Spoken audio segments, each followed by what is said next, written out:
People are waiting for this big macro pivot. It's probably not coming. Many of you must be wondering, when will we finally see the end of this crypto winter? According to hedge fund veteran Mark Yusko, Bitcoin has already bottomed and we are now in the crypto spring. We gather momentum for the next crypto summer, which we'll anticipate the halving in early 2024. In this interview, Yusko explained why the next crypto bull run may happen sooner than we expect, regardless of the macroeconomic picture. He also shared his outlook on Bitcoin's price for the following months. Before we get into it, as always, don't forget to like the video and subscribe to our channel. I'm Giovanni, your host. Welcome to another Cointelegraph interview. You recently claimed that Bitcoin has already hit the bottom and now we are in a crypto spring. What makes you think so?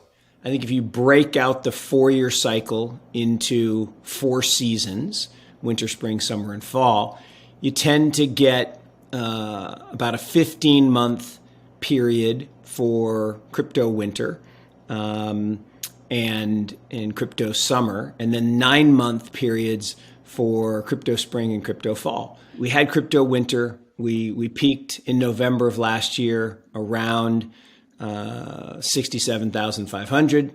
The fair value at that time of the Bitcoin blockchain was probably somewhere in the high 20s, right around 30,000. And we were too high. There was too much leverage in the system. That all got reversed when they approved the Bitcoin futures ETF instead of the spot ETF. And by approving the futures ETF, you basically allow big institutions, particularly banks, to go short the Bitcoin market without actually having to have exposure to the underlying Bitcoin. And that put downward pressure on prices. That led to liquidations of leveraged speculators and gamblers, led to the crash and the bear market. And I believe that relentless downward movement ended on June 13th. So I had tweeted right before that, right before Father's Day in mid-June, that we were stuck in this descending triangle. We were stuck around 30,000 and we were bouncing, but each bounce was lower. And it's this terrible chart pattern called a descending triangle. Well, we didn't get all the way to 15. We got to 17.5 on that wick down on the 13th. And so I think that was the bottom. I think that was the cathartic bottom. I think we're in crypto spring, and spring doesn't mean straight up, right? That's summertime, parabolic move, more speculators. Spring is kind of yuck, right? It's kind of windy, it's kind of rainy, it's kind of muddy, and we kind of just bounce along and consolidate.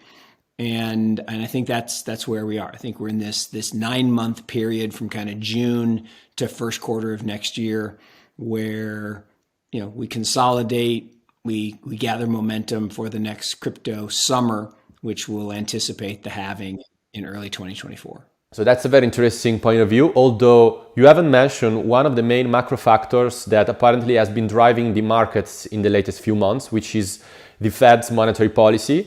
So most analysts agree that as long as we don't see a pivot in the Fed's policies and we don't see the Fed stop raising interest rates, we are unlikely to see a recovery in the crypto markets. Yeah, I have a different view on that. I actually don't buy that argument, right? I think people mistakenly classify Bitcoin as a risk asset. It's not.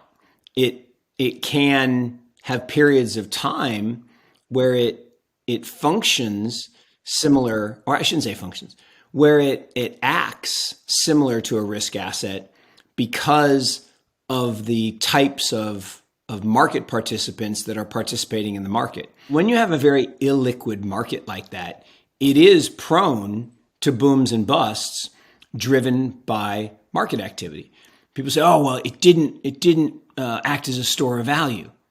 Well, no, it actually did. So the Fed from 2020 to 2021 printed half of all the dollars that existed in the history of the Republic. Okay, it's a long time, 246 years. Okay, here's an interesting thing. Bitcoin went from 10,000 to 20,000. Exactly what it should have done. But it went to 70,000. That had nothing to do with Bitcoin. That had to do with speculation and gambling. And so if we look at today, the fair value of the network has fallen back down to 20,000. Well, why is that? Well, fewer transactions, less writing to the mempool, smaller transaction sizes. There have been fewer actual participants in the Bitcoin network. And that's because people saw the price fall and they freaked out and they backed away. And so now we're at this really interesting place where the fair value and the actual value are very tight, and people are waiting for this big macro pivot. It's probably not coming, right? The Fed's probably not going to double the money supply again. So we're probably not going to have a devaluation-induced price rise. Okay, so you're basically saying that, according to you, we don't need the Fed to change its monetary policies in order to see the next crypto bull market? Yes, absolutely. And it would have to do with increased adoption, increased usage, more people holding it in wallets, more people utilizing it. Okay, so you're basically saying that the crypto summer will come relatively soon, I would say in a few months from now, but still you foresee that the prices of equities will continue going down. So if I understood correctly, you are envisioning a decoupling of crypto from equities. Is that correct? Ultimately, I view these markets as not correlated and independent of one another. And people say, oh, but Bitcoin and the markets were correlated from November to June. Of course they were. In liquidations, in bear markets, in liquidations, everything's correlated. International stocks, emerging market stocks, US stocks, bonds, everything goes down. Again, because liquidations are different than bear markets. Liquidations are when there's too much leverage in the system and people are forced to sell. And again, they don't get to sell what they want to sell. They sell what they have to sell. And that's usually the most liquid assets. So I do believe that we're going to see investors look to their portfolio and say, higher rates probably means lower growth rates in the future, because we got, tighter liquidity conditions, which means I probably want to have less exposure to growth assets. I probably want to have more exposure to diversifying assets that protect my portfolio. Well, bonds don't work in a rising rate environment. So how about digital assets? And my belief is that people will look at the digital assets and look at the long-term data and say, they're quite uncorrelated to other assets because the drivers of digital assets are not the same as traditional assets. Traditional assets are driven by economic growth, Fed policies, inflation. Crypto is driven by the technology itself, millennial adoption. That digital divide is so acute and so wide. And what people miss, I think, is there's 37 odd trillion dollars with a T, trillion, that's going to go from my generation, the boomers, to your generation, the echo boomers. That's a lot of money. That money's not going to stay at Merrill Lynch and UBS and invest in municipal bonds and IBM. I believe it's going to migrate into the digital asset ecosystem and put, constant rising pressure on prices. This kind of process that you have been describing is probably going to take a while. It's a process that will take years to play out. So when you talk about the crypto summer, it seems to be more of a short-term, medium-term sort of event. And so what is the catalyst that will trigger this crypto summer? Oh, anticipation of the halving, right? So the 4-year cycle is alive and well. And, the next halving occurs, January, February of 2024.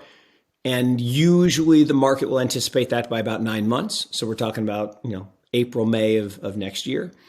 And then And remember, it feeds upon itself. So the first investors come in because they look at the value and then they look at the price and say, well, the price is below the fair value. So if the value of the network is around 20,000 and the price is 19,000, I'm going to buy that.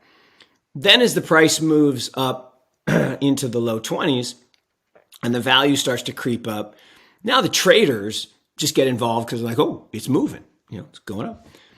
Well, then what happens is people look at the halving and say, well, if the block rewards get cut in half to 3.25 from 6.25 to 3.125 from 6.25, then the price has got to double-ish in order for the miners to continue to make money. Now, the miners can get a little more efficient. They can maybe move to lower price electricity. But bottom line is the price has got to roughly double. I want to talk about your Bitcoin price prediction. You recently said that you stick to Bitcoin to $250,000 in the next 3 to 5 years, if I remember correctly. So can you go through this price prediction and tell us how this is going to play out? No, it's a great question. So look, the 250 comes from simple math. It's 3 to 5 years, and it comes from simple math that if we take gold, the gold value in the world is 10 trillion, but half of that doesn't count, right? It's chalices and jewelry and stuff that you can't really use. The other half is the monetary value, the bricks and bars that sit in people's, accounts and, Fort Knox and, Swiss bank vaults and all that stuff. That's 5 trillion. 5 trillion, okay? If you think about 21 million Bitcoin, it's probably less than that. You do that math and you get a 250K number. Okay, that works for me. So gold equivalence is about 250K. When would that happen? Look, if the next halving we add another zero, so we go from 10,000 to 100,000, and then we get that speculative bubble in 2024, 2025 that pushes us into speculation, could we get to 250? 200 is probably more likely, but 250 is possible. Awesome. That was a very interesting outlook, Mark. So I'm really excited to talk to you again in a few months and see how things will have played out by then. So it was awesome to have you on our show. Thanks a lot. Thanks, Giovanni. Really appreciate it.